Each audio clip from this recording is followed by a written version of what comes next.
नमस्कार, बहुत स्वागत है आपका एपीएन पर। आप देख रहे हैं देश की बात, मेरे साथ और मैं हूं राजश्री। और आज हम देश की बात में देखेंगे सीमा पर पाकिस्तान की कायराना हरकत के खिलाफ देशवासियों का गुस्सा कितना ज्यादा बढ़ चुका है, इसे नापने की कोशिश करेंगे।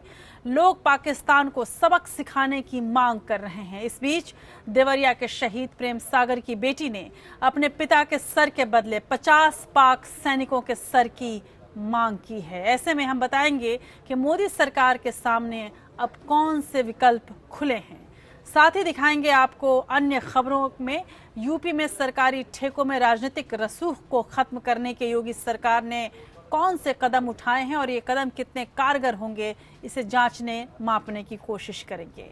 बीजेपी अध्यक्ष अमित शाह ने यूपी के नवनिर्वाचित विधायकों और मंत्रियों को कौन सी नसीहत दी है और इस नसीहत से कितना फर्क पड़ेगा, ये भी आपको हम दिखाएंगे। और साथ ही दिखाएंगे अमित शाह ने जब कहा है कि प्रधानमंत्री मोदी पूर्व प्रधानमंत्री मनमोहन सिंह से कम विदेश यात्रा कर रहे हैं, ऐसे में जांचने की कोशिश करेंगे कि आखिर कौन कितनी बार विदेश गया है। आपकी बात करेंगे, जी हां, आम आदमी पार्टी टूट की कगार पर पहुंच चुकी है और ऐसा क्यों हम कह रहे हैं, ये हम आपको इस खबरों में दिखाएंगे और देश की बात में आप इसका विश्लेषण देखेंगे। बैंकों का पैसा लेकर भागे हुए विजय माल्या को देश वापस लाने की प्रक्रिया के तहत सीबीआई और ईडी की टीम लंदन पहुंचकर क्या कर रही है, कितना तीर मार पाई है, ये भी आपको हम दिखाएंगे। मथुरा के जवाहर बाग में 2 जून 2016 को भड़की हिंसा मामले की जांच कर रही सीबीआई ने आज अपनी स्टेटस रिपोर्ट हाईकोर्ट में दाखिल कर दी और इस पर हाईकोर्ट कसकर नाराज हुआ है। इस रिपोर्ट को देखकर ये भी हम आपको बताएंगे कि आखिर हाईकोर्ट नाराज क्यों हुआ। इसके अलावा खबर हमारे देश और विदेश की भी होगी, बात रूस की भी होगी। रूसी सेना के एक पूर्व अधिकारी ने दावा किया है कि रूस अमेरिका के समुद्री तट के नीचे परमाणु हथियार बिछा रहा है और यदि ये सब कुछ फूट पड़ा तो पूरे अमेरिका सुनामी से डूब सकता है। और इस खबर के साथ ही पूरे विश्व के जो सामरिक समीकरण है वो किस तरह से गड़बड़ा गए हैं और किस तरह से एक गंभीर स्थिति का अंदेशा हो रहा है, ये भी हम आपको बताएंगे। और साथ ही बात करेंगे एक ऐसी होनहार बेटी की जिस पर पूरे भारत को गर्व है। बबीता फोगट की हम बात कर रहे हैं, वो एपीएन के साथ एक्सक्लूसिवली जुड़ेंगी। तो चलिए शुरू करते हैं देश की बात के इस सफ़र को, जिसमें खबर भी है, इतिहास भी है। और आज तो एक ऐसे फिल्म निर्देशक को हम याद करते हैं जो अपने आप में परंपरा का नाम है। जी हाँ, मैं बात कर रही हूँ सत्यजीत रे की। तो आज सत्यजीत रे को भी श्रद्धांजलि देंगे, लेकिन अभी खबरों से शुरू करते हैं।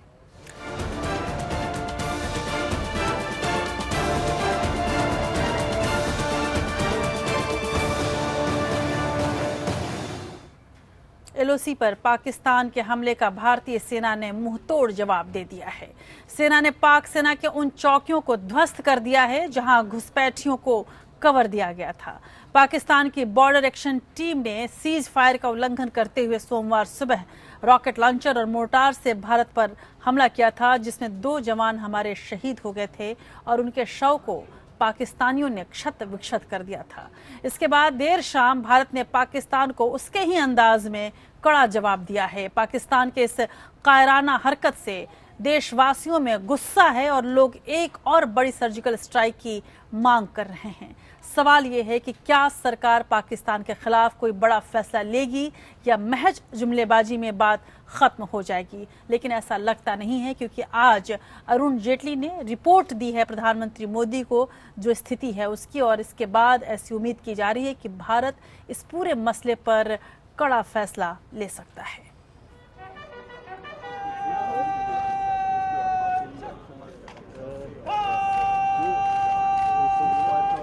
भारतीय सेना पर सोमवार को हुए हमले के बाद सेना और रक्षा मंत्री अरुण जेटली ने साफ कर दिया था कि पाकिस्तान की ये हरकत बर्दाश्त नहीं की जाएगी। सेना ने कहा था कि 2 जवानों के शवों को क्षत विक्षत किया गया है और पाकिस्तान सेना की ऐसी नृशंस हरकत का जल्द ही उचित जवाब दिया जाएगा। इसके बाद रक्षा मंत्री ने भी कहा था कि जवानों की ये शहादत बेकार नहीं जाने दी जाएगी और सेना इस एक्शन का माकूल जवाब देने में सक्षम है। भारतीय सेना प्रमुख कर्नल बिपिन रावत हालात का जायजा लेने श्रीनगर में मौजूद हैं। सेना और रक्षा मंत्री के इन कड़े बयानों के बाद सोमवार शाम ही भारतीय सेना के जवानों ने एलओसी के पार पाकिस्तान की कई चौकियों को ध्वस्त कर दिया। साथ ही इस जवाबी कार्रवाई में पाकिस्तानी सेना के 7 से ज्यादा जवानों को ढेर कर दिया। किरपान और पिंपल पोस्ट में 2 पाकिस्तानी बंकरों को ध्वस्त किया गया। ये दोनों पोस्ट जम्मू के मेंढर सेक्टर में मौजूद कृष्णा घाटी के सामने है। बताया जा रहा है कि पाक की बॉर्डर एक्शन टीम की 647 मुजाहिद बटालियन ने एलओसी पर हुए हमले को अंजाम दिया था। बटालियन के सदस्यों को घुसपैठ के लिए पाक आर्मी की ओर से किरपान और पिंपल पोस्ट से कवर फायरिंग की गई थी। ये दुनिया को चेतावनी है कि इस माफिक की कार्रवाइयों के खिलाफ एकजुट होकर काम करना, क्योंकि आज के माहौल में इसको कोई भी एक्सेप्ट नहीं करता। मुझे लगता है कि रक्षा मंत्री जी ने इस बात को स्पष्ट कर दिया है। उन्होंने कहा है कि ये कुर्बानी बेकार नहीं जाएगी, इसका उचित जवाब दिया जाएगा। मुझे लगता है कि रक्षा मंत्री जी के इस वक्तव्य के बाद कुछ और कहने की या जोड़ने की आवश्यकता नहीं। देखिए, ये अफसोस जहां ये पाकिस्तान की हम निंदा करते हैं और पाकिस्तान की फौज की निंदा करते हैं और मिलिटेंटों की निंदा करते हैं। देवरिया में जवान प्रेम सागर के घर भी मातम पसरा हुआ है। शहीद की बेटी ने कहा है कि एक सिर के बदले उसे पाकिस्तानी सेना के 50 सिर चाहिए। इस बीच पाकिस्तान को लेकर लोगों के बीच गुस्सा बढ़ता जा रहा है। यूपी के अलीगढ़ से लेकर पंजाब के लुधियाना और कश्मीर के पुंछ में लोगों ने पाकिस्तान की इस कायराना हरकत के खिलाफ गुस्सा जाहिर किया है। देश में एक बार फिर सर्जिकल स्ट्राइक की मांग उठने लगी है। पूर्व आर्मी कर्मियों से लेकर तमाम संगठनों के लोग मोदी सरकार से सर्जिकल स्ट्राइक कर पाकिस्तान को कड़ा जवाब देने की मांग कर रहे हैं। Bureau report APN. उत्तर भारत ने पाकिस्तान की कायराना हरकत पर आपत्ति जताई है। भारत के director general of military operations ने पाकिस्तानी समकक्ष के सामने इस घटना की घोर निंदा करते हुए इसे मानवीय व्यवहार के बिल्कुल उलट बताया है। इन सब के बीच बीएसएफ का कहना है कि जिस पाकिस्तानी दल ने भारतीय जवानों पर हमला किया उसमें मुजाहिदीन भी शामिल थे। पाकिस्तान की कायराना हरकत के बाद भारत के director general of military operations यानी डीजीएमओ लेफ्टिनेंट जनरल एके भट्ट ने अपने पाकिस्तानी समकक्ष से हॉटलाइन पर बात की। भारतीय डीजीएमओ ने पाकिस्तानी सेना द्वारा भारतीय जवानों पर हमले और शव को क्षत विक्षत करने की घटना पर गंभीर चिंता जताई। भारत ने भारतीय जवानों के साथ हुई घटना को नृशंस और अमानवीय हरकत बताते हुए सभ्यता के मानकों से परे बताया। जम्मू कश्मीर के कृष्णा घाटी सेक्टर में 2 भारतीय जवानों के शवों के साथ बर्बरता के मामले में एक नई बात का खुलासा हुआ। बीएसएफ की वेस्टर्न कमांड के एडीजी ने बताया कि जवानों पर हमला करने वाली पाकिस्तानी टीम में मुजाहिदीन भी शामिल थे। इसी फायरिंग के बीच में जो बैट एक्शन होता है, बैट एक्शन का मतलब है कि जो typically it consist of the regular army and मुजाहिदीन्स और दे ट्रेन मिलिटेंट्स, तो उन दोनों ने इस फायर पावर का जो उनकी तरफ से आ रहे थे 2 एफडीएल और 2 एम्बुश के, उसका फायदा उठाते हुए उन्होंने 2 जवानों को म्यूटिलेट किया, उनकी बॉडी। इस पूरी घटना को लेकर रक्षा मंत्री अरुण जेटली ने प्रधानमंत्री नरेंद्र मोदी से मुलाकात की। इस दौरान जेटली ने पीएम को भारतीय जवानों के शवों के साथ हुई बर्बरता और एलओसी पर ताजा हालात की जानकारी दी।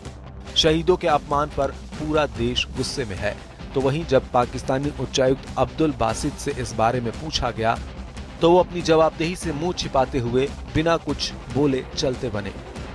Bureau report APN.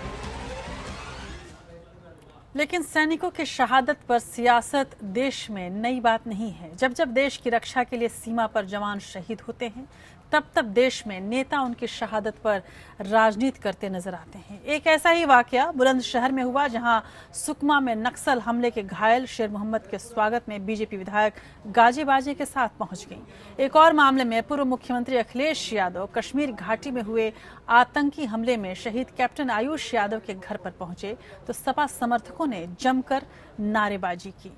और कुछ ऐसे ही दृश्य हमेशा हमें देखने को मिलते हैं, लेकिन अब इन दृश्यों पर रोक जरूरी है। बहरहाल इस खबर को आप देखिए और इस बात की अब हम ताकीद करेंगे कि नेता जो हैं वो शहीदों की शहादत पर कम से कम राजनीति बंद करें। आमतौर पर देखा गया है कि शहीदों की शहादत पर भी जमकर राजनीति होती है।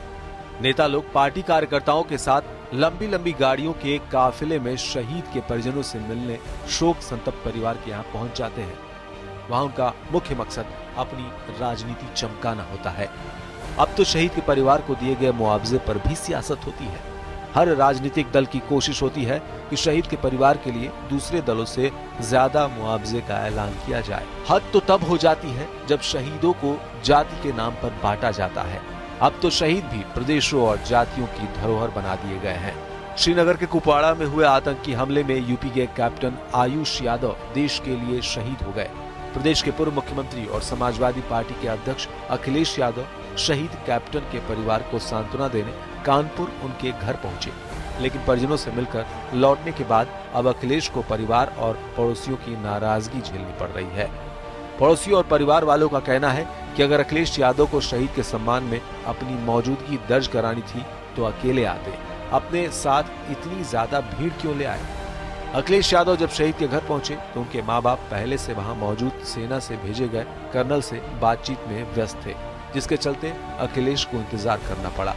बताया जा रहा है कि अखिलेश ने कहा कि क्या कर्नल मुझसे ज्यादा बड़े हैं। अखिलेश के इस दौरे से जहां परिजनों को थोड़ी परेशानी हुई, वहीं उनके समर्थकों की भीड़ से आसपास के लोगों को भी मुसीबत का सामना करना पड़ा।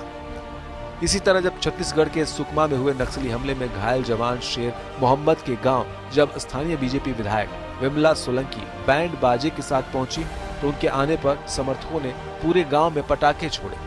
इस बात से नाराज होकर जवान की मां और उनके पड़ोसियों ने विधायक को खरी खोटी सुनाकर गांव से वापस भेज दिया। लोगों का कहना था कि जवानों की मौत और गांव के घायल बेटे को पूरा देश नहीं भूल पाया है। इस गम के माहौल में बीजेपी विधायक अपना राजनीतिक करियर चमकाने की कोशिश कर रही है। दरअसल एक जवान सिर्फ देश और देश प्रेम के नाम पर अपनी जान दांव पर लगाता है। अगर शहीदों के नाम पर भी इसी तरह राजनीति होती रही तो वो दिन दूर नहीं जब युवाओं में देश को लेकर जज्बा खत्म हो जाएगा। Bureau report APN. तो शहीदों के शहादत पर नेता भले ही राजनीति करते हैं, लेकिन शहीदों के परिवार वाले, शहीदों को चाहने वाले, शहीदों के गांव वाले, पूरे देशवासी कम से कम शहीदों की शहादत को समझते हैं। इस वक्त मैं सीधे आपको देवरिया लिए चलती हूं, जहां शहीद प्रेम सागर का जो पार्थिव शरीर है वो पहुंच चुका है। देख सकते हैं आपके पूरा गांव कैसे उस शहीद के सामने नतमस्तक होकर उसकी जय जयकार कर रहा है। और मैं चाहूंगी मेरी बैकअप टीम आपको वहां की ऑडियो भी सुनवाए, क्योंकि वहां लगातार पाकिस्तान के प्रति गुस्सा आप देख सकेंगे।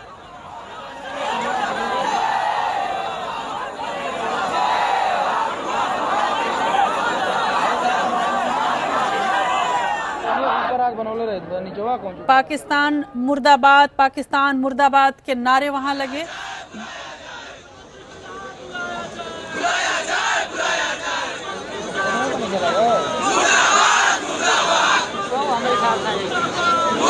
ये सीधी तस्वीरें आप देवरिया से देख रहे हैं। और प्रेम सागर जो 50 साल के थे और भाटापरानी तहसील क्षेत्र के टिकमपार गांव के प्रेम सागर, जिन्हें जम्मू के सांभा में जो गोलीबारी हुई वहां पर वो शहीद हुए और उनके शव को पाकिस्तानी सेना ने क्षत विक्षत किया और ये कायराना हरकत किया। आज उनका शव उनके गांव पहुंचा और पूरा गांव क्रोध से, गुस्से में रहा, परिवार गमगीन रहा। और बेटी ने मांग की कि जैसे मेरे पिता का सर काटा गया और जैसे मेरे पिता के शव को क्षत विक्षत किया गया, ज़रूरी है कि पाकिस्तानी सैनिकों के साथ भी यही बर्ताव किया जाए।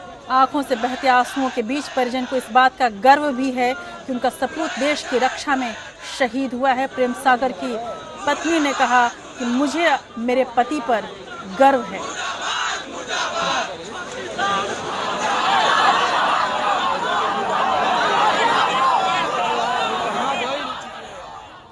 कुछ बातें ऐसी होती हैं जहां सारे शब्द सूने पड़ जाते हैं, जहां सारे शब्द चुप हो जाते हैं और केवल वो चीज़ रहती है जो सीधे भावना से जोड़ती है।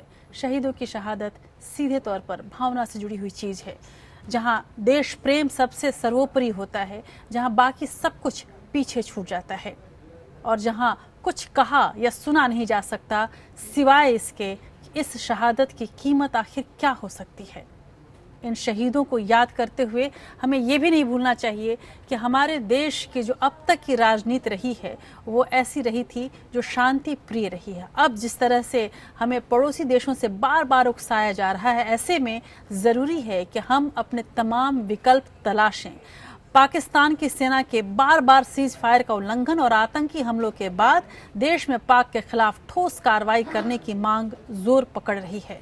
शहीदों के परिजन, स्कूली छात्र, कई सियासी दल और उनके संगठन पाकिस्तान के खिलाफ कड़ी कार्रवाई की मांग को लेकर सड़क पर उतर आए हैं। लेकिन सवाल ये है कि भारत के पास आखिर विकल्प क्या हैं। देखिए आज इस रिपोर्ट में कि आखिर भारत करे तो क्या करे। पाकिस्तान की नापाक हरकतों को लेकर देश में गुस्सा लगातार बढ़ता जा रहा है। हर वर्ग और हर समुदाय मोदी सरकार से उसकी छवि के मुताबिक पाकिस्तान के खिलाफ निर्णायक फैसला लेने की उम्मीद कर रहा है। लेकिन पाकिस्तान के खिलाफ कार्रवाई के लिए युद्ध के अलावा सरकार के पास बहुत सीमित विकल्प है। इनमें सबसे अहम है सीमा पर सुरक्षा के बंदोबस्त पुख्ता करने के लिए सरहद पर दीवार बनाने का प्रस्ताव। उड़ी हमले के बाद गृहमंत्री राजनाथ सिंह ने 2018 तक पाकिस्तान से लगी सीमा को सील कराने का ऐलान किया था, लेकिन बाद में उन्होंने बॉर्डर पर दीवार बनाने की बात से इनकार कर दिया। इसके खिलाफ सुप्रीम कोर्ट में याचिका डाली गई है। हालांकि सरकार ने बॉर्डर के उन इलाकों में जहां फेंसिंग नहीं है और नदी और नाले हैं, वहां पर इलेक्ट्रॉनिक सर्विलांस लगाने के निर्देश दिए हैं। फेंसिंग वाले क्षेत्र और जो ज्यादा खतरनाक इलाके हैं वहां से भी घुसपैठ होती है। इसके लिए अंडरग्राउंड सेंसर भी लगाए जाएंगे। नदी नालों के इलाके में लेजर वॉल होगी, साथ ही इन्हीं इलाकों में अंडरग्राउंड वाटर सेंसर लगाए जाएंगे।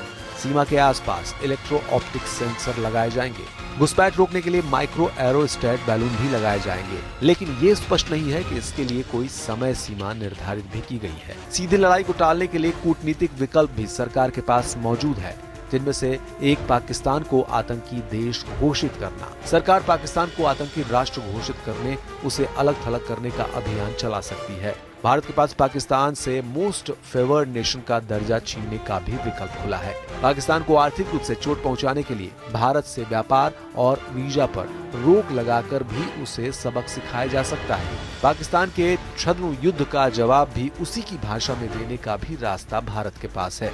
भारत बलूचिस्तान के मुद्दे को भी हवा दे सकता है और अंतर्राष्ट्रीय बिरादरी की मदद से पाकिस्तान पर दबाव बनाया जा सकता है। इसके अलावा गिलगित बाल्टिस्तान और पीओके में पाकिस्तान के खिलाफ उठ रही आवाजों को समर्थन देकर भी पाकिस्तान को काबू में किया जा सकता है। नहीं भूलना चाहिए कि पीएम मोदी को आजादी के बाद का सबसे लोकप्रिय नेता बताया जाता है। ऐसे में उन्हें भी इंदिरा गांधी से सबक लेने की जरूरत है। इंदिरा की पहल पर भारत ने पाकिस्तान के 2 टुकड़े कर 1971 के युद्ध में बांग्लादेश बना दिया था।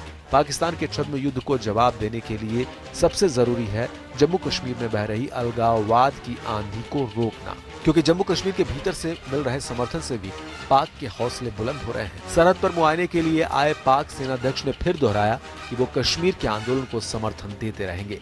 असलियत भी यही है कि कश्मीर घाटी में अमन चैन कायम करने के लिए अलगाववादी नेताओं को बातचीत के लिए टेबल पर लाना बेहद जरूरी है, वरना पत्थरबाजी का जवाब उसी अंदाज में देने पर पाक और अलगाववादियों को मुद्दे का अंतर्राष्ट्रीयकरण करने का मौका मिलेगा। पूर्व प्रधानमंत्री अटल बिहारी वाजपेयी ने भी जमहूरियत, कश्मीरियत और इंसानियत का नारा इसीलिए दिया था। घाटी के आवाम और सरकार दोनों इसी नीति पर चलने की मांग भी कर रहे हैं। लेकिन समस्या बीजेपी की धारा 370 को अस्थायी मुद्दा बनाने की है। बीजेपी इस मुद्दे को राम मंदिर निर्माण की तरह टालने की कोशिश भले ही करे, लेकिन उससे जुड़े संगठन और कार्यकर्ता मौका पाते ही मुद्दे को उछालकर बातचीत के माहौल को गर्म कर देते हैं। दूसरी बात यह है कि यही लोग उग्र राष्ट्रवाद और घोर देशभक्ति के नाम पर संवाद की जगह हॉट परस्यूट यानी पीछा करके मारने का माहौल पैदा कर रहे हैं, क्योंकि इसी नीति का प्रचार कर बीजेपी 2014 से चुनाव जीतती रही है। ऐसे में बीजेपी ऐसे धर्म संकट में फंस गई है जहां आगे कुआं पीछे खाई है। विपक्ष में रहते हुए बीजेपी ने इस कैच 22 सिचुएशन पर यूपीए सरकार को जबरदस्त तरीके से घेरा था। अब कांग्रेस बीजेपी को घेर रही है, लेकिन सरकार की ये खामोशी बता रही है कि भारत के कूटनीतिक रास्ते बंद हो चुके हैं। वहीं कश्मीरी अलगाववादियों से सरकार बात करने को तैयार नहीं है, तो एक ही रास्ता बचता है, वो है सर्जिकल स्ट्राइक पार्ट 2। बार बार भारतीय जवानों के क्षत विक्षत शव मिलने पर देश में गुस्सा फूट पड़ा है। ऐसे में सरकार के पास सांत्वना देने के अलावा कोई और विकल्प बचा भी नहीं है। दरअसल बीजेपी की अपनी नीतियां ही इन हालात के लिए जिम्मेदार हैं। इसके लिए उसे अपनी नीतियों और उनके अमल के तरीके बदलने होंगे। एक नहीं बल्कि कई इलाज एक साथ चलाने होंगे। साथ ही इसके लिए राजनीतिक इच्छा शक्ति की जरूरत है, क्योंकि अगर इरादे साफ न हुए तो सरकार सर्जिकल स्ट्राइक के विकल्प को राजनीतिक हित में इस्तेमाल कर सकती है, और इसके लिए सही वक्त कौन सा होगा ये वो तय करेगी। अंशुमान त्रिपाठी के साथ अमित यादव, APN। और इसमें कोई शक नहीं कि इस वक्त सरकार के पास सबसे जिसको कहा जाए प्राथमिकता इसी बात की है कि वो किस तरह से पाकिस्तान को जवाब दे, और इस पर लगातार मोदी सरकार विचार कर रही है, तमाम विकल्प तलाश रही है। कुछ विकल्पों की चर्चा आपने इस खबर में देखी। अब बढ़ते हैं दूसरी खबर की ओर। उत्तर प्रदेश के मुख्यमंत्री योगी आदित्यनाथ ने कैबिनेट स्तर पर कई बड़े फैसले लेते हुए 24 फरवरी को यूपी दिवस मनाने का फैसला किया है। उन्होंने सरकारी ठेके देने के लिए ई-टेंडरिंग का भी ऐलान किया है। उन्होंने तबादला नीति में भी सुधार के आदेश दे दिए हैं। दरअसल कुर्सी संभालते ही सीएम योगी ने ताबड़तोड़ फैसले लेने शुरू कर दिए हैं, जिनकी चारों तरफ सराहना भी हो रही है, लेकिन दूसरी तरफ कानून व्यवस्था में सुधार के बजाय गिरावट आती जा रही है। सवाल यह है कि योगी सरकार इन फैसलों पर अमल कब करेगी, कैसे करेगी और क्या-क्या अड़चनें हैं इन तमाम फैसलों के अमल में। योगी आदित्यनाथ की सत्ता संभालते ही सरकार की नीतियों में बड़े बदलाव शुरू हो गए हैं। ताज़ा बदलाव सरकारी ठेके देने की प्रक्रिया का है। उत्तर प्रदेश में राजनीतिक दलों से जुड़े ताकतवर लोग इन ठेके के जरिए अपना रसूख और दबदबा कायम करते हैं। योगी ने अब सीधे ऐसे वर्ग पर हमला बोला है और अब ठेके खोलने का तरीका बदलकर ई-टेंडरिंग को अपना लिया है।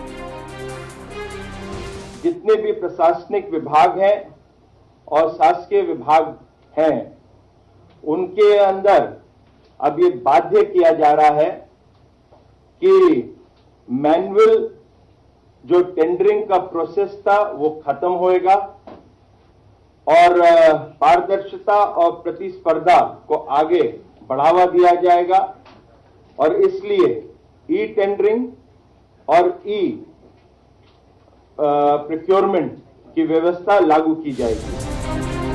सरकार का मानना है कि इस फैसले से पारदर्शिता आएगी और भ्रष्टाचार पर अंकुश लगेगा। योगी सरकार ने 24 फरवरी को यूपी दिवस मनाने का भी फैसला किया है, लेकिन अहम फैसला ये है कि सरकार ने प्रशासनिक अधिकारियों की तबादला नीति में भी सुधार किया है। सरकार ने तय किया है कि समूह क और ख के प्रशासनिक अधिकारी जिले में 3 साल और मंडल में 7 साल रह सकेंगे। स्थानांतरण नीति की घोषणा आज कर दी गई, जो वर्ष 2017-18 के लिए थी।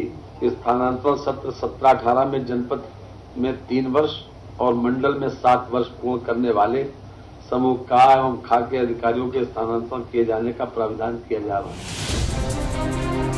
इस तबादला नीति से अधिकारियों की कार्यक्षमता में सुधार की आशा की जा रही है, क्योंकि अब तक ये अधिकारी एक ही शहर में कई साल तक टिके रहते थे और उनके इर्द गिर्द भ्रष्टाचारी तंत्र विकसित हो जाता है। योगी पिछले 1.5 महीने से लगातार फैसले ले रहे हैं, जिसकी चौतरफा सराहना भी हो रही है, लेकिन इसी दौरान अपराध की घटनाओं में इजाफा, पुलिस प्रशासन के अत्याचार या अनदेखी के कई मामले सामने आ रहे हैं। यही नहीं, सत्तारूढ़ दल से जुड़े सांसद, विधायक, संगठनों के पदाधिकारी और कार्यकर्ताओं के कानून को हाथ में लेने के भी उदाहरण बढ़ते जा रहे हैं। सीएम योगी ने बार बार पुलिस प्रशासन को चेताया है, लेकिन यूपी की नौकरशाही की नींद टूटती नजर नहीं आ रही है। Bureau report, APN। और 24 जनवरी को यूपी दिवस मनाने के पीछे एक बड़ी वजह है। महाराष्ट्र में रहने वाले तमाम उत्तर प्रदेशवासी 24 जनवरी को यूपी दिवस महाराष्ट्र में मनाते हैं, और गौरतलब है कि अभी जो राज्यपाल हैं राम नाईक उत्तर प्रदेश के, उन्होंने तत्कालीन मुख्यमंत्री अखिलेश यादव से ये एक आग्रह भी किया था कि उत्तर प्रदेश में भी 24 जनवरी को यूपी दिवस मनाया जाना चाहिए, लेकिन अखिलेश यादव की सरकार ने इस बात को नहीं माना था। लेकिन अब योगी सरकार ने इस बात को मान लिया है और अब 24 जनवरी को हर साल यूपी दिवस मनाया जाएगा, और इसके लिए एक समिति का गठन भी कर दिया गया है, जो ये तय करेगा, ये निर्धारित करेगा कि 24 जनवरी को कौन से ऐसे समारोह किए जाएं जिससे इस दिवस की जो महत्ता है और सबके सामने रखी जा सके। और इस दिन मुख्यमंत्री और राज्यपाल दोनों ही तमाम समारोहों में शामिल होंगे। उधर यूपी में मिली प्रचंड जीत के बाद बीजेपी सरकार के सामने जनता से किए गए वायदों को पूरा करने की चुनौती भी है। पार्टी राष्ट्रीय अध्यक्ष अमित शाह ने भी कार्यकर्ताओं को नसीहत दी है कि जनता ने उन्हें सत्ता का सुख भोगने के लिए नहीं चुना है, हालात बदलने के लिए जनता ने पार्टी को बहुमत दिया है। ऐसे में कार्यकर्ताओं को विनम्र होकर आम जनता से किए वायदों को पूरा करने के लिए जुटना ही होगा। लेकिन पिछले 1 महीने के दौरान जो तस्वीरें सामने आई हैं, उससे ये सवाल उठना लाजमी है कि क्या सत्ता के नौनिहाल बीजेपी के नेताओं पर इन नसीहतों का वाकई कोई असर होगा? पार्टी के बिगड़ैल नेताओं और कार्यकर्ताओं से विनम्रता की उम्मीद रखना कितना जायज है? देखिए ये खास रिपोर्ट। उत्तर प्रदेश बीजेपी कार्य समिति की 2 दिवसीय बैठक के समापन कार्यक्रम में पहुंचे बीजेपी के राष्ट्रीय अध्यक्ष अमित शाह ने पार्टी को प्रदेश में मिली प्रचंड जीत से कार्यकर्ताओं को अति उत्साहित न होने की नसीहत दी। अमित शाह ने कहा कि सूबे की जनता ने उन्हें मौजूदा हालात को बदलने के लिए बहुमत दिया है और जो वादे पार्टी ने संकल्प पत्र के माध्यम से जनता से किए, उनको पूरा करके दिखाना है। हम किसी को MP, MLA या योगी जी को मुख्यमंत्री बनाने के मकसद से नहीं आए, हमें जनता ने काम करने के लिए चुना है। पिछली सरकारों का जिक्र करते हुए पार्टी अध्यक्ष ने कहा कि पिछले 15 साल में बेहतर प्रशासन के नाम पर सिर्फ उसका माखौल उड़ाया गया, गुंडों का बोलबाला रहा, लेकिन अब हालात को सुधारने की जिम्मेदारी हमें निभानी है। अमित शाह ने पार्टी कार्यकर्ताओं और नेताओं को नसीहत दी कि अब विनम्र होकर काम करना होगा। जातिवाद, परिवारवाद और तुष्टीकरण के नासूर को खत्म कर बेहतर सरकार देनी होगी। जातिवाद, परिवारवाद, तुष्टीकरण, ये 3 जो नासूर है देश की राजनीति पर लगे हुए, मैं मानता हूं कि उत्तर प्रदेश की जनता ने 325 सीटें देकर तीनों प्रकार के दूषणों से इस देश की, सिर्फ उत्तर प्रदेश की नहीं, इस देश की राजनीति को मुक्त करने का काम उत्तर प्रदेश की जनता ने। केंद्र सरकार की उपलब्धियों को गिनाते हुए अमित शाह ने कहा कि किसानों की बात तो सब करते हैं, लेकिन हमारी सरकार किसानों की तकदीर बदलने के लिए ठोस कदम उठा रही है। प्रधानमंत्री फसल बीमा योजना का जिक्र करते हुए अमित शाह ने कहा कि योगी सरकार किसानों तक सरकार की हर योजना का लाभ पहुंचाने का काम कर रही है। कांग्रेस पर चुटकी लेते हुए अमित शाह ने कहा कि कांग्रेस मोदी जी के विदेशी दौरे पर सवाल उठाती है, जो सच नहीं है। वो पूर्व प्रधानमंत्री मनमोहन सिंह से कम विदेश जाते हैं। हाँ, ये अलग बात है कि मोदी के विदेश दौरों की चर्चा हर जगह होती है और मौनी बाबा के विदेश दौरों का पता तक नहीं चलता था। एक देश में ऐसी सरकार चलती थी जिस सरकार का हर मंत्री अपने आप को प्रधानमंत्री मानता था और प्रधानमंत्री को कोई मंत्री प्रधानमंत्री नहीं मानता था। देश के प्रधानमंत्री की आवाज सुनने के लिए 6-6 माह तक देश की जनता को राह देखनी पड़ती थी। और जब विदेश जाते थे देश के प्रधानमंत्री, ना वहां कुछ छपता था ना यहाँ कुछ छपता था। 4 पन्ने अंग्रेजी के लेकर जाते थे और वहां पढ़कर वापिस चले आते। उत्तर प्रदेश में प्रचंड बहुमत के बाद से बीजेपी उत्साहित है। जनता की उम्मीदों पर खरा उतरने का दम भी भर रही है, लेकिन सवाल इस बात पर उठ रहे हैं कि पार्टी अध्यक्ष और सूबे के मुखिया पार्टी कार्यकर्ताओं को विनम्र होकर काम करने की नसीहत दे रहे हैं, लेकिन बीजेपी के कुछ नेता और कथित भगवाधारी संगठनों से जुड़े लोगों पर इसका कोई असर होता नहीं दिख रहा। उनके बच्चे तो राजनीति में हैं और जो गैर शादीशुदा हैं तो उनके बच्चे ही नहीं है, तो परिवार में कहाँ से आएंगे? ये अमित शाह जी को देखना पड़ेगा। जातिवाद की रही बात, तो माननीय नरेंद्र मोदी जी ने स्वयं कहा था कि मेरी जो जाति है मैं पिछड़ी जाति से हूँ। पिछड़ी जाति की राजनीति नरेंद्र मोदी जी ने की।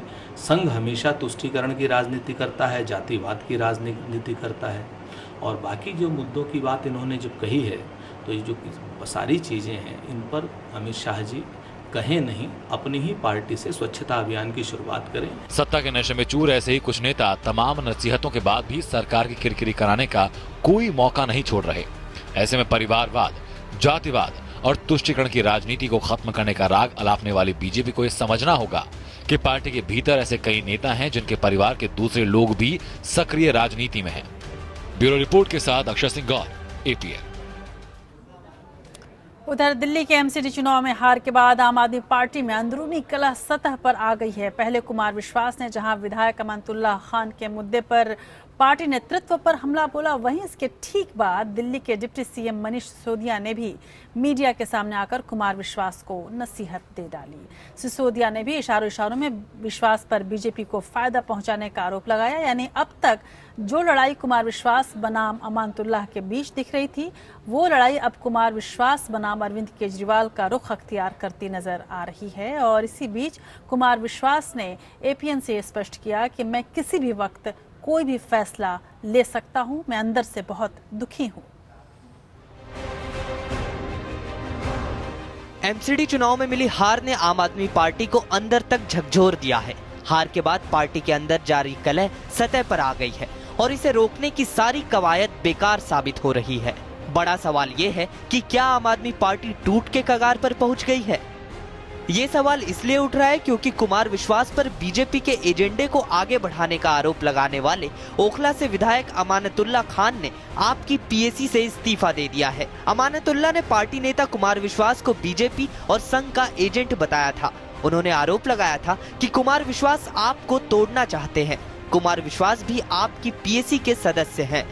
दोबारा बोला तब मुझे लगा कि ये रामविलास पासवान जी की पार्टी में से आया हुआ पहली बार का विधायक नहीं बोल रहा, ये सिर्फ मुखौटा है, इसके पीछे से कोई और बोल रहा है। इस्तीफा देने के बाद आप विधायक अमानतुल्लाह ने कुमार विश्वास के खिलाफ नए सिरे से मोर्चा खोल दिया है, तो टीम केजरीवाल इस पूरे मुद्दे पर माथापच्ची करती रही। हालांकि केजरीवाल ने कुमार विश्वास का बचाव किया और आरोप लगाया कि विरोधी दोनों के बीच दरार दिखाने की कोशिश कर रहे हैं, लेकिन खुद केजरीवाल इस बात से वाकिफ है कि आपके अंदर बढ़ रही दरार को पाटना अब उनके लिए मुश्किल हो रहा है। क्योंकि मैं 10 बार कह चुका हूँ, परसों मैंने मनीष से कहा, अरविंद से कहा, पार्टी से कहा, आज आपके माध्यम से कह रहा हूँ, जीवन में ना कभी चीफ मिनिस्टर बनना है, ना डिप्टी चीफ मिनिस्टर बनना है, ना पार्टी अध्यक्ष बनना है, ना कोई पॉलिटिकल पार्टी ज्वाइन करनी है, ना कोई स्वराज आंदोलन ज्वाइन करना है। ये पार्टी देश में विदेश में बैठे लाखों भारतीय कार्यकर्ताओं ने खड़ी की है, जो देश से प्यार करते हैं। ये उनकी पार्टी है, ये मेरी पार्टी थोड़ी है। ये उनकी पार्टी भी नहीं है, ये अरविंद केजरीवाल की पार्टी भी नहीं है, लाखों कार्यकर्ताओं की पार्टी है। उन्हें पार्टी के जो प्रॉपर प्लेटफॉर्म में बात रखने के लिए पीएसी में आना चाहिए। आम आदमी पार्टी में मचे सियासी घमासान के बीच अमानतुल्लाह खान को पार्टी से बाहर निकालने की मांग तेज हो गई है। खबरों के मुताबिक आप नेताओं के साथ दिल्ली और पंजाब के विधायकों ने भी अमानतुल्लाह के खिलाफ कार्रवाई की मांग की है। Bureau report, APN। उधर दिल्ली में नगर निगम चुनाव में मिली जबरदस्त जीत से उत्साहित बीजेपी अध्यक्ष अमित शाह ने कहा कि इस चुनाव परिणाम ने काम करने की जगह बहानेबाजी करने की राजनीति को खत्म कर दिया है और एमसीडी की जीत ने दिल्ली में बीजेपी की सरकार बनाने की नींव रखने का काम किया है। शाह ने दिल्ली के मुख्यमंत्री अरविंद केजरीवाल पर निशाना साधते हुए कहा कि केजरीवाल अगर बीजेपी के बूथ कार्यकर्ताओं से मिलेंगे तो उन्हें अपनी हार का असली कारण पता चल जाएगा। एमसीडी में जबरदस्त मिली जीत को बीजेपी ने विजय पर्व के तौर पर मनाया। इस मौके पर बीजेपी अध्यक्ष अमित शाह ने पार्षदों और कार्यकर्ताओं को संबोधित किया। दिल्ली नगर निगम चुनाव में मिली बड़ी जीत के लिए पार्टी कार्यकर्ताओं का आभार व्यक्त करते हुए अमित शाह ने दिल्ली के मुख्यमंत्री अरविंद केजरीवाल पर प्रहार किया। शाह ने कहा कि दिल्ली की जनता ने बता दिया कि बहानेबाजी की राजनीति अब खत्म हो रही है। ये विजय ने इस देश में कुछ साल से एक नकारात्मक राजनीति का नया अध्याय शुरू हो रहा था, उसको रोकने का काम किया है। इस विजय ने देश की राजनीति में परफॉर्मेंस की जगह बहानेबाजी का एक नया अध्याय शुरू कर रहे थे कुछ लोग, उसको रोकने का काम किया। अमित शाह ने केजरीवाल पर तंज कसते हुए कहा कि केजरीवाल अगर बीजेपी के बूथ कार्यकर्ताओं से मिलेंगे तो उन्हें अपनी हार का कारण पता चल जाएगा। एमसीडी चुनाव में मिली जीत को शाह ने पीएम मोदी के काम पर मुहर बताया। उन्होंने कहा कि मोदी चलते नहीं छलांग लगाते हैं। मैं कह सकता हूं कि छलांग लगाने का जो स्वभाव है नरेंद्र मोदी का, इसी के कारण आज देश को भी छलांग लगाने का मौका मिला है। मित्रों, मोदी जी चलते नहीं है, दौड़ते नहीं है, एक बड़ी छलांग लगाकर गंतव्य की ओर आगे बढ़ते हैं। मित्रों, इसी तरह से आज हिंदुस्तान दुनिया में बहुत आगे निकल गया है। अमित शाह ने कहा कि एमसीडी चुनाव में पार्टी ने सभी पार्षदों के टिकट काट दिए। बावजूद इसके पार्टी में कोई बगावत नहीं हुई। कार्यकर्ताओं ने पार्टी की जीत के लिए मन से काम किया। शाह ने कहा कि अब बारी जनता की आशाओं पर खरा उतरने की है। Bureau report, APN। उधर अंग्रेजी हुकूमत की शुरू की हुई अप्रैल से मार्च के बीच वित्त वर्ष की दशकों पुरानी परंपरा को खत्म करते हुए मध्य प्रदेश की शिवराज सरकार ने अहम फैसले में राज्य का वित्त वर्ष 1 जनवरी से 31 दिसंबर कर दिया है। मंगलवार को कैबिनेट की बैठक में ये फैसला हुआ। बदले हुए नियमों के मुताबिक राज्य का बजट सत्र दिसंबर में ही होगा। प्रधानमंत्री नरेंद्र मोदी भी वित्त वर्ष की अवधि बदलने को लेकर अपील कर चुके हैं। प्रधानमंत्री के साथ ही संसद की एक समिति ने देश में वित्त वर्ष की अवधि बदलने की सिफारिश की है। इस अपील पर अमल करने वाला मध्य प्रदेश अब पहला राज्य है। वित्त वर्ष की मौजूदा व्यवस्था भारत में 1867 में लागू हुई थी।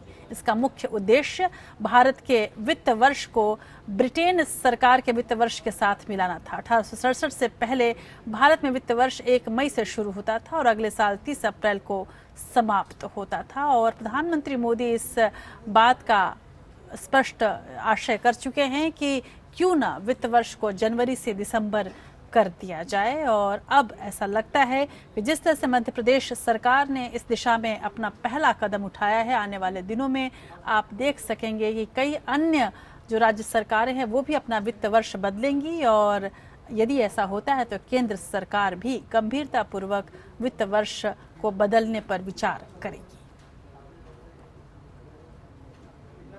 और अब देखते हैं नेशनल टॉप 5 खबरें। बिहार के राजगीर में आयोजित आरजेडी के 3 दिवसीय राष्ट्रीय प्रशिक्षण शिविर में लालू प्रसाद ने कहा कि 2019 में लोकसभा चुनाव में हमें बीजेपी को परास्त करना है और इसके लिए बीजेपी के खिलाफ सभी को एक कर रहे हैं। लालू प्रसाद ने कहा कि जिस दिन हम लोग एक हो गए उस दिन बीजेपी वाले कहां चले जाएंगे पता नहीं चलेगा। राष्ट्रवादी कांग्रेस पार्टी के मुखिया शरद पवार ने कांग्रेस उपाध्यक्ष राहुल गांधी को प्रधानमंत्री नरेंद्र मोदी का मुकाबला करने के लिए टिप्स दिए हैं। उन्होंने कहा कि राहुल को अगर पीएम मोदी को मात देनी है तो उन्हें सार्वजनिक तौर पर लोगों में अधिक दिखाई देना चाहिए। पवार ने मीडिया में दिए बयान में कहा कि यदि राहुल की नजर आने वाले राजनीतिक विकल्प के रूप में प्रधानमंत्री नरेंद्र मोदी को चुनौती देने की है तो उन्हें अपने तरीके ठीक करने होंगे और अधिक निरंतरता दिखानी पड़ेगी। चुनाव आयोग ने 25 मई को होने वाले अनंतनाग उपचुनाव को रद्द कर दिया है। आयोग का कहना है कि घाटी के वर्तमान हालातों में यहां पर निष्पक्ष और स्वतंत्र चुनाव नहीं कराए जा सकते हैं। पहले 12 अप्रैल को ये चुनाव होने वाले थे, लेकिन फिर कानून व्यवस्था की स्थिति को देखते हुए इनकी तारीख को आगे बढ़ाकर 25 मई किया गया था। आयोग की ओर से ये आदेश जारी किया गया है। इस आदेश में कहा गया है कि सुरक्षा बलों की पर्याप्त संख्या न होना भी इन चुनावों को कैंसिल करने की एक वजह है।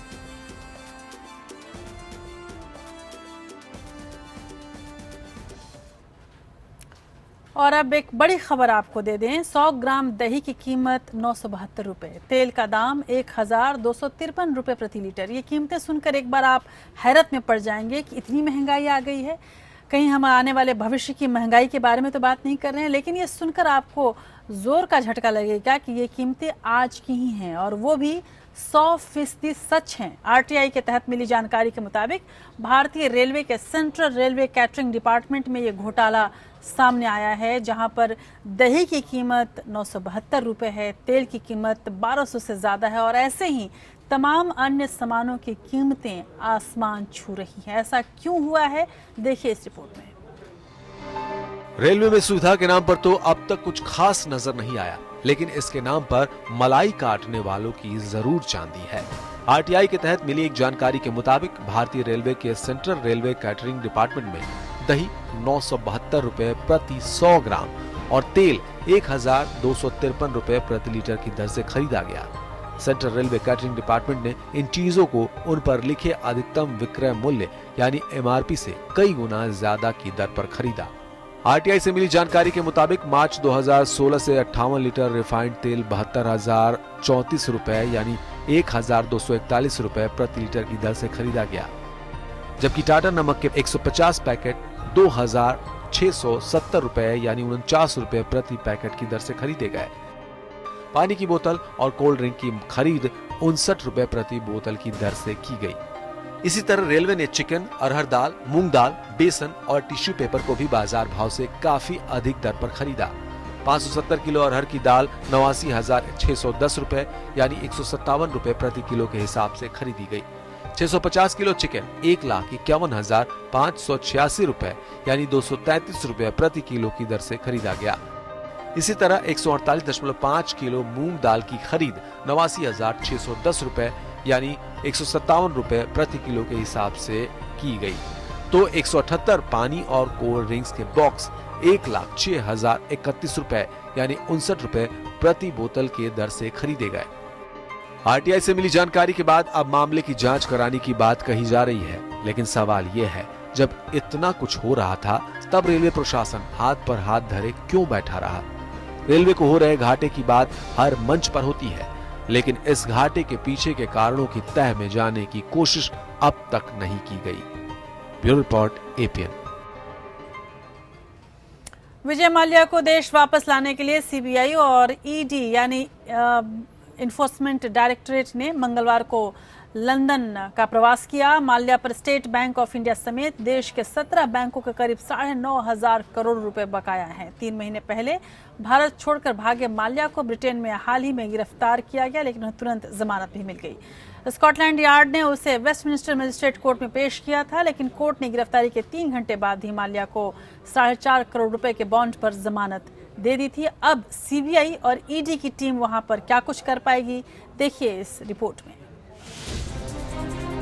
विजय माल्या की वतन वापसी के लिए सीबीआई और प्रवर्तन निदेशालय की टीम लंदन पहुंची। माना जा रहा है कि सीबीआई और ईडी लंदन कोर्ट में माल्या पर चल रहे केस में सबूत सौंपेंगे। पिछले साल मार्च में भारत से भागे विजय माल्या को 18 अप्रैल को स्कॉटलैंड यार्ड पुलिस ने गिरफ्तार किया था। स्कॉटलैंड यार्ड ने माल्या को वेस्टमिंस्टर मजिस्ट्रेट कोर्ट में पेश किया था, जहां उन्हें 4.5 करोड़ रुपए के बॉन्ड पर जमानत मिल गई थी।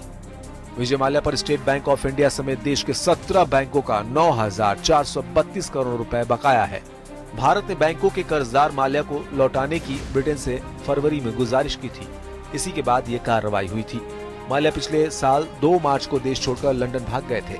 प्रवर्तन निदेशालय और सीबीआई माल्या की गिरफ्तारी के लिए पिछले कई महीनों से कोशिशें कर रही है। मार्च में ब्रिटिश पीएम थेरेसा मे ने लंदन में वित्त मंत्री अरुण जेटली से प्रोटोकॉल तोड़कर मुलाकात की थी और इस मुलाकात में माल्या को भारत को सौंपने पर चर्चा हुई थी। सीबीआई को ब्रिटिश कोर्ट में साबित करना होगा कि माल्या पर लगे आरोप ब्रिटेन के कानून के तहत भी अपराध है। अगर आरोप साबित होते हैं तो ब्रिटिश कोर्ट उसके प्रत्यर्पण का आदेश दे सकती है। अगर जांच एजेंसियां आरोप साबित नहीं कर सकी तो प्रत्यर्पण की उम्मीदों को झटका लग सकता है। Bureau report, APN. अब बढ़ते हैं कुछ अदालत की खबरों की ओर। मथुरा के जवाहर बाग में 2 जून 2016 को भड़की हिंसा मामले की इलाहाबाद हाईकोर्ट के आदेश पर जांच कर रही सीबीआई ने आज हाईकोर्ट में स्टेटस रिपोर्ट दाखिल कर दिया। हाईकोर्ट ने सीबीआई के स्टेटस रिपोर्ट से असंतोष जाहिर करते हुए कड़ी फटकार लगाई। कोर्ट ने जवाहर बाग में कब्जे के मुख्य आरोपी राम वृक्ष के डीएनए को लेकर स्टेटस रिपोर्ट में कोई जानकारी न दिए जाने पर भी नाराजगी जताई है। हाईकोर्ट ने सीबीआई के जांच अधिकारी को 9 मई को कोर्ट में तलब किया है। इसके साथ ही हाईकोर्ट ने सीबीआई के जांच अधिकारियों को फिर से कोर्ट का आदेश पढ़ने और उसी के आधार पर नियमानुसार जांच पूरी करने का भी निर्देश दिया है। याचिकाकर्ता विजयपाल तोमर की ओर से सीबीआई जांच की मांग को लेकर दाखिल याचिका पर सुनवाई करते हुए चीफ जस्टिस डीबी भोसले और जस्टिस यशवंत वर्मा की डिवीजन बेंच ने यह आदेश दिया है। सीबीआई इस मामले में एकदम मौन क्यों है, उसका जिक्र तक नहीं किया। क्या डीएनए रिपोर्ट के बारे में सीबीआई, और अगर डीएनए रिपोर्ट को सीबीआई नहीं चाहती है तो आखिर वो 2 महीने में क्या जांच कर रही थी? सीबीआई की तरफ से 6 महीने का और टाइम आ गया। इस पर कोर्ट बहुत नाराज थी। सुप्रीम कोर्ट ने देश भर के सभी विश्वविद्यालयों को ये निर्देश दिया है कि वो वकीलों की एलएलबी की डिग्री का वेरिफिकेशन 8 हफ्ते में करें। कोर्ट ने यह भी कहा कि ऐसा नहीं करने वालों के खिलाफ कोर्ट की अवमानना का केस चलेगा। पिछले 1 मार्च को सुप्रीम कोर्ट ने सभी विश्वविद्यालयों को निर्देश दिया था कि वो वेरिफिकेशन के लिए कोई शुल्क नहीं लेंगे। याचिकाकर्ता अजेंद्र सांगवान ने बार काउंसिल ऑफ इंडिया द्वारा जारी प्रैक्टिस के स्थान के लिए सर्टिफिकेट के वेरिफिकेशन नियम को चुनौती दी है। याचिकाकर्ता के मुताबिक ये नियम असंवैधानिक हैं और ये एडवोकेट्स एक्ट 1961 के विरुद्ध हैं। पिछली सुनवाई में सुप्रीम कोर्ट ने बार काउंसिल ऑफ इंडिया को निर्देश दिया था कि वो राज्यों के बार काउंसिल के चुनावों को कराने के लिए दिशा निर्देश बनाए।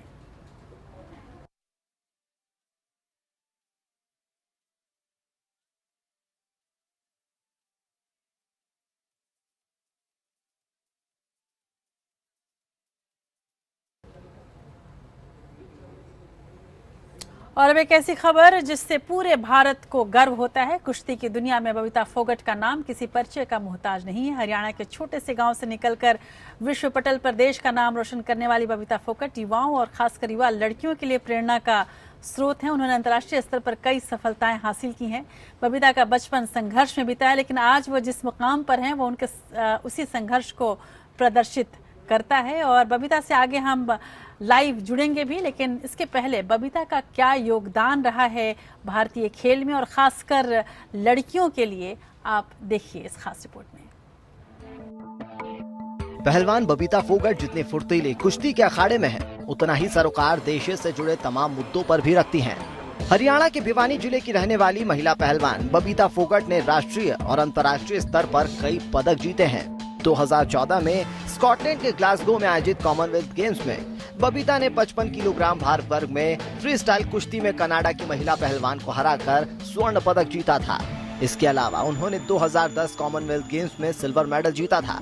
बबीता ने 2012 वर्ल्ड रेसलिंग चैंपियनशिप और 2013 एशियन रेसलिंग चैंपियनशिप में कांस्य पदक जीता था। बबीता ने रियो ओलंपिक में भी देश का प्रतिनिधित्व किया। बबीता कुमारी एक रेसलिंग परिवार से ताल्लुक रखती हैं। उनकी बहन गीता फोगाट कॉमनवेल्थ गेम्स में गोल्ड मेडल जीतने वाली देश की पहली महिला पहलवान है।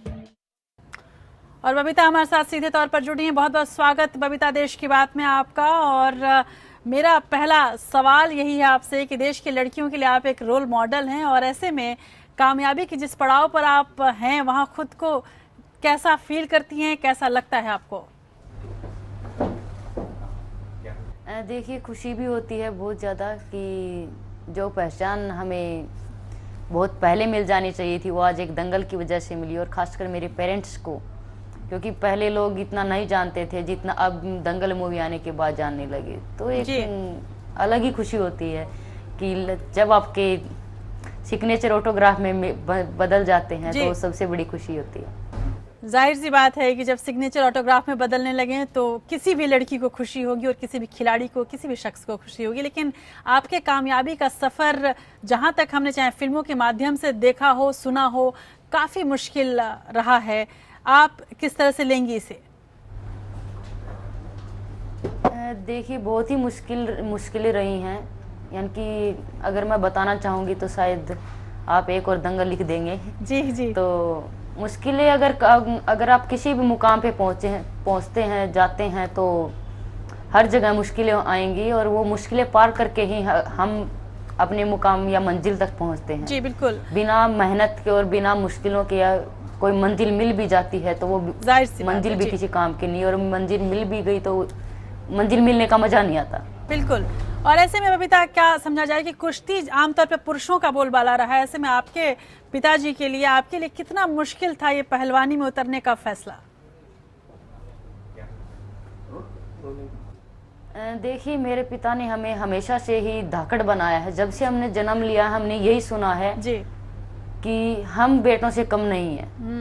उन्होंने अपनी बेटी कभी माना ही नहीं। उन्होंने हमारा खाना पीना, रहना सहना, सब कुछ, पालन पोषण, सब कुछ बिल्कुल लड़कों के जैसे बना, यानी कि पाला और बढ़ाया है। बिल्कुल।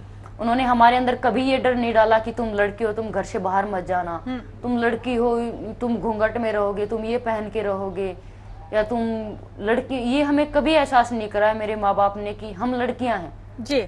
और मैं तो चाहूंगी कि हर पेरेंट्स को ये अपनी बच्चियों को खुद धाकड़ बनाना चाहिए। उनके अंदर ये डर नहीं डालना चाहिए कि नहीं घर से बाहर मत जाओ, जी ये बिल्कुल, हो जाएगा, वो हो जाएगा। तो खुद पेरेंट्स ही उन बच्चियों को कमजोर, जाहिर सी बात है। जी, ये बिल्कुल सही कह रही हैं आप कि हर माँ बाप को अपनी बेटियों को धाकड़ ही बनाना चाहिए। लेकिन जब धाकड़ की बात चल रही है तो दंगल की भी याद तुरंत आ जाती है, और दंगल मूवी की बात इतनी हो रही है। बबीता, मैं आपसे जानना चाहूंगी कि इस मूवी के बाद, इस फिल्म के बाद आप में और आपके परिवार के लोग कितना बदलाव महसूस करते हैं अपने अंदर? देखिए, दंगल मूवी आने से पहले हम एक आम आदमी थे, लेकिन दंगल मूवी आने के बाद लोग इतने इंस्पायर होते हैं हमारे से, तो अब कहीं भी जाते हैं तो यानी कि मतलब एक जो खुद की पर्सनल लाइफ थी वो खत्म हो गई है। जी जी। हम अपनी मर्जी से चल नहीं सकते, हम अपनी मर्जी से खा नहीं सकते, हम अपनी मर्जी से किसी को कुछ बोल नहीं सकते। बहुत कुछ बदल गया है। ऐसे में लड़कियां जो पहलवान बनना चाहती हैं उन्हें आप क्या टिप्स देंगी बबीता? मैं देखिए यही कहना चाहूंगी, अगर किसी भी चीज में अगर आप आगे बढ़ना चाहते हो, चाहे खेल में हो, पढ़ाई में हो, बिजनेस में हो, किसी भी चीज में, तो सबसे पहले आती हमारा मेहनत, उसके बाद आता है एक जुनून बिल्कुल। इनकी मेहनत के साथ साथ जो काम कर रहे हैं उसके प्रति हमारा जुनून होना चाहिए, हमारा डेडिकेट, उसके प्रति त्याग होनी बहुत जरूरी है। अगर हम त्याग कर रहे हैं किसी चीज के लिए और हमारे अंदर जुनून है तो दुनिया की कोई भी ताकत हमें किसी भी चीज से आगे बढ़ने से नहीं रोक सकती। पीछे नहीं रह सकते, बिल्कुल। लेकिन विमेन रेसलिंग के लिए हमारे देश में अभी तक जो सुविधाएं हैं वो बहुत पर्याप्त नहीं मानी जाती हैं। बबीता, ऐसे में आप क्या चाहते हैं कि केंद्र और राज्य सरकार और कौन से कदम उठाए ताकि इस खेल को और बढ़ावा मिल सके?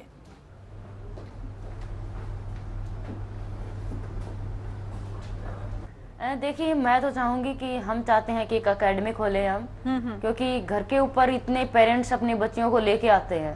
अगर वो इंस्पायर होके दंगल मूवी से उन बच्चियों को बाहर निकालने की कोशिश कर रहे हैं, उनको कुछ बनाने की कोशिश कर रहे हैं और फिर हम उनको वो सुविधा नहीं दे पाए, क्योंकि एक भरोसा होता है, विश्वास होता है कि हम अपनी बच्चियों को यहाँ पे छोड़े ताकि वो कुछ बन सकें जी। तो वो माँ बाप यानी कि भरोसे के ऊपर ही किसी चीज को छोड़ते हैं। तो हमारे पास इतनी सुविधा नहीं है कि हम उनको रख सकें और उनको वहाँ पे रख के हम उनको ट्रेनिंग दे सकें। तो मेरी एक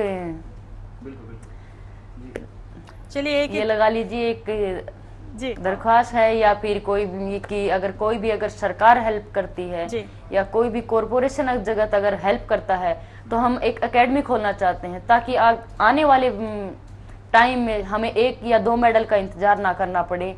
1 या 2 गीता बबीता ही क्यों, यहाँ हमारे देश के अंदर बहुत से मेडल आए और बहुत सी गीता बबीता उस अखाड़े से निकले और इस देश को मेडल दे। बिल्कुल बबीता, इसी दुआ के साथ कि इस देश में और भी कई गीता और बबीता पैदा हों और आप उनके लिए सहयोगी भूमिका बनाए रखें। देश की बात में बातचीत करने के लिए बहुत बहुत शुक्रिया आपका।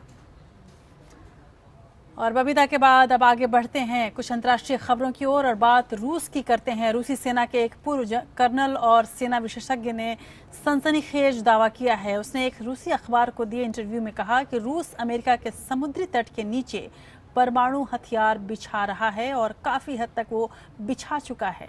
विक्टोर बरांतेज नाम के इस विशेषज्ञ ने कहा है कि युद्ध की स्थिति में इन बमों में विस्फोट कर सुनामी लाई जा सकती है, जिससे अमेरिका के तटीय इलाकों को भारी नुकसान का अंदेशा है और पूरा अमेरिका डूब सकता है। कोरियन प्रायद्वीप में अमेरिका और उत्तर कोरिया के बीच लगातार बढ़ रहे तनाव के मद्देनजर ये दावा काफी अहम माना जा रहा है और रूस के इस दावे के बाद तमाम देशों के जो आंतरिक संबंध हैं, अंतर्राष्ट्रीय और सामरिक संबंध हैं, उनके अंदर भी एक हलचल सी मच गई है।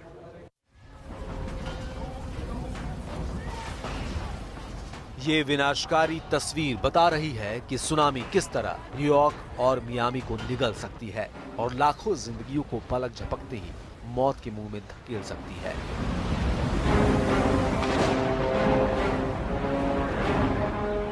वैसे तो ये ग्राफिक्स से तैयार किया गया मंजर है, लेकिन ये असलियत में बदल सकता है। एक रूसी रक्षा विशेषज्ञ का दावा है कि रूस अमेरिका के समुद्री तटों पर जमीन के भीतर परमाणु मिसाइलें गाड़ने का काम कर रहा है। ये मिसाइलें रिमोट से ट्रिगर दबाने पर भयावह विस्फोट करेंगी। ऐसा युद्ध की सूरत में अमेरिका में सुनामी लाने के लिए किया जा रहा है। विक्टोर बरानेज रूसी सेना में कर्नल भी रहे हैं और अब स्वतंत्र रक्षा विशेषज्ञ के तौर पर काम कर रहे हैं। रूस की एक अहम अखबार को दिए साक्षात्कार में उन्होंने बताया कि रूस हथियारों के मामले में अमेरिका से होड़ करने की हालत में नहीं है, इसलिए ऐसे विकल्प तलाश कर रहा है जो कम खर्चीले और ज्यादा नुकसान पहुंचाने वाले हो। बरानेज का दावा है कि अमेरिका को मात देने के लिए रूस के पास न्यूक्लियर मिसाइल है, जिनमें हवा में विस्फोट किया जा सकता है। उन्होंने दावा किया कि इससे होने वाले नुकसान का अंदाजा नहीं लगाया जा सकता। वो ये मानते हैं कि इस स्तर के युद्ध से दोनों देशों को नुकसान होगा, लेकिन उनका दावा है कि रूसी परमाणु बमों से अमेरिका को इतना नुकसान पहुंचेगा कि उनके कंप्यूटर इस नुकसान की गणना करने में असमर्थ रहेंगे। बाद में बरानेज ने कहा कि लगता है हम ज्यादा बता गए हैं, मुझे अपनी जबान पर लगाम रखना चाहिए था। बाद में रूस ने इस साक्षात्कार को खारिज कर दिया। रूस ने कहा कि यह साक्षात्कार कोई अहमियत नहीं रखता, लेकिन अगर इस युद्ध स्तर पर युद्ध की तैयारियां हो रही हैं, तो ध्रुवीकरण की दिशा में बढ़ती दुनिया के लिए ये खतरनाक है। कोरियन प्रायद्वीप पर बढ़ती अमेरिकी सैन्य गतिविधियां और उत्तरी कोरिया के तानाशाह किम जोंग की सनक दुनिया भर के लिए महंगी पड़ सकती है। किम जोंग ने हाल में फिर दोहराया कि वो कभी भी और कहीं भी परमाणु परीक्षण करेंगे और उन्हें कोई रोक नहीं सकता। वहीं अमेरिका की तैयारियों को देखते हुए चीन और रूस ने भी अमेरिका को कोई भी कदम उठाने के खिलाफ चेताया है। Bureau report, APN. और देश की बात के आखिरी पड़ाव में बात इतिहास की।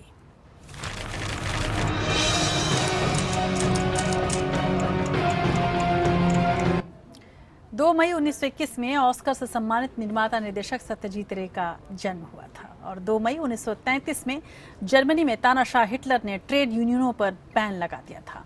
2 मई 1945 में द्वितीय विश्व युद्ध के दौरान जर्मनी ने इटली में आत्मसमर्पण किया और 2 मई 1952 में पहले जेट विमान डी हेविलैंड कॉमेट 1 ने लंदन जोहान्सबर्ग तक की उड़ान भरी थी और 2 मई 1997 में ब्रिटेन में 18 साल बाद लेबर पार्टी की वापसी हुई थी। टोनी ब्लेयर सबसे कम उम्र के पीएम बने थे और एक बार फिर से टोनी ब्लेयर वापस राजनीति में आ रहे हैं। इसकी घोषणा उन्होंने 1 मई को की है और ये कहा है कि वो आकर लंदन में एक स्वच्छ राजनीति की शुरुआत करना चाहते हैं और जिस तरह से ब्रेक्सिट हुआ है लंदन में और उसमें उससे बाहर लंदन निकला है उसे वापस वो जोड़ने का काम करेंगे ताकि यूरोपीय यूनियन को एक बार फिर से जोड़ा जा सके। हालांकि इसके लिए लंदन वासी उनसे नफरत करेंगे लेकिन वो इस बात की परवाह किए बिना नई राजनीति का दौर शुरू करना चाहते हैं। और अब बात करते हैं दुनिया के सर्वश्रेष्ठ फिल्म निर्देशकों में से एक सत्यजीत रे का, जिनका आज जन्मदिन है। कोलकाता में 1921 में सत्यजीत राय का जन्म हुआ, जो कि लेखक, चित्रकार, निर्देशक, समीक्षक, कैमरामैन और फिल्म संपादक भी थे। मैं उन्हें फिल्मों का कालिदास कहती हूँ। सत्यजीत बंगला संस्कृति के प्रतीक थे, तो फिल्मों और लेखन के माध्यम से देश की सच्ची और बेबाक मार्मिक तस्वीर प्रस्तुत करने वाले सत्यजीत राय एक विश्वविख्यात भारतीय थे।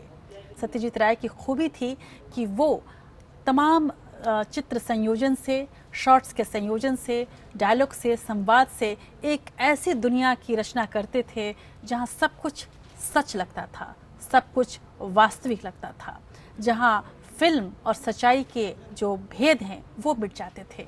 और यही सत्यजीत राय का योगदान है। सत्यजीत राय की हर फिल्म अपने आप में एक कलाकृति है। सत्यजीत रे को भावपूर्ण श्रद्धांजलि देते हुए आज बस इतना ही देश की बात में। देखेंगे कल और भी खबरों का नया सिलसिला। तब तक आप जुड़े रहिए एपीएन के साथ और याद कीजिए सत्यजीत रे के उस तमाम फिल्मों को जिन्होंने हमारी और आपकी यादों में एक नए स्वर्ण अध्याय को जोड़ा है। नमस्कार।